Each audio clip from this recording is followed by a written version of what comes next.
योजन 50,000 टंका देबू तो विरुद्ध समावेश ए समावेश से पर्यंत चलो। आज निशा निवारण अभियान आम सहित सामिल होती प्रत्येक गाँ गाँव महिला सचेतन हे ए संगठन प्रत्येक गाँव को जीव पंचायत ऑफिस सम्मुख आंदोलन कर ब्लॉक ऑफिस घेराव कर जिला ऑफिस घेराव कर आंदोलन जारी रखा जे पर्यंत मद मुक्त ओडिशा न होती गोटे महिला एकाकी भाव रास्तार सुरक्षित अवस्था चली चली न जाइए निजक सुरक्षित न मानी से पर्यंत आंदोलन चलो से पर्यंत समावेश चलो रास्तार चलो गाँव चलो विधानसभा चलो प्रत्येक पूरा पल्ली समावेश जीव ए आंदोलन जारी रहिबो। जो निरुपमा रथ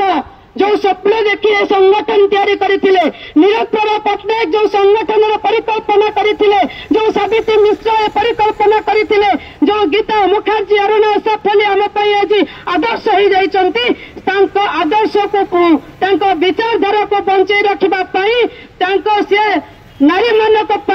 जो स्वप्न देखी जो अधिकार पर जो दाबी करते से दाबी को पूरण करने प्रत्येक उत्कल महिला समिति आज गाँव को जीव खाली उत्कल महिला समिति आज समावेश करुच्ची से नुह उत्कल महिला समिति तार जन्म लग्न लड़ाई जारी रखी आज जिते सब आईन प्रणयन होती महिला मानक शिशु मानक जिते सब आईन प्रणयन होती तार उल्लेखयोग्य भूमिका नहीं उत्कल महिला समिति उत्कल महिला समिति जो महिला माने लड़ाई करते जीवन त्याग करते महिला मान आग को आने जो आईन तैयारी करते आईन बल आम आज बसी पारुचु।